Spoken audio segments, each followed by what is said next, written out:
A special thank you to each of our subscribers who make this channel possible. Here's today's story.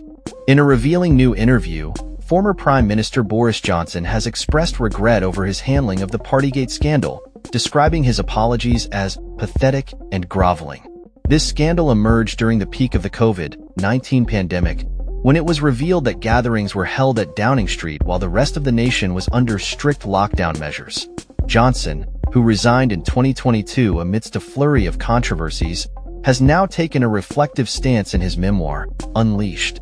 He stated that the blanket apologies he issued not only made it seem as if he and his team were more culpable than they truly were, but they also inadvertently validated the accusations against hardworking officials in his government.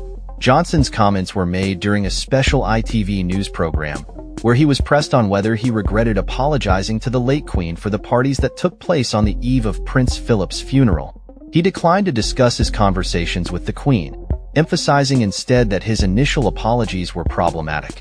He elaborated, stating, "What I was trying to say there was, I think that the blanket apology made it look as though we were far more culpable than we were." Johnson's reflections come as he faces ongoing scrutiny regarding the decisions made during his tenure, particularly in light of the political chaos that followed Brexit. He expressed surprise at David Cameron's resignation after the Brexit vote, criticizing the former Prime Minister for lacking a plan in the aftermath of the referendum. "What we expected was that the Cameron government, having called a referendum, would bring forward a white paper," he explained.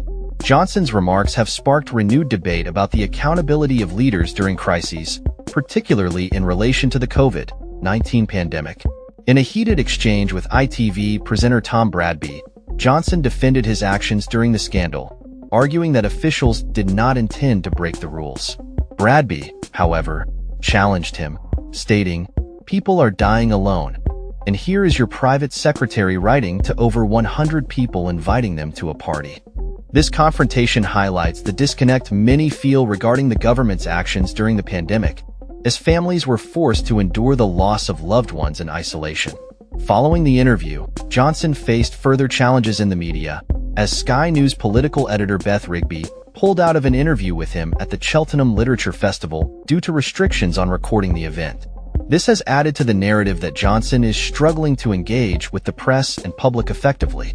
Meanwhile, the political landscape continues to shift as Sir Keir Starmer faces backlash over the UK government's dealings with the Chagos Islands, where a protest is planned by indigenous Chagosians who feel neglected by the government. Starmer has defended the government's stance, asserting that the deal with Mauritius ensures the security of the Diego Garcia military base.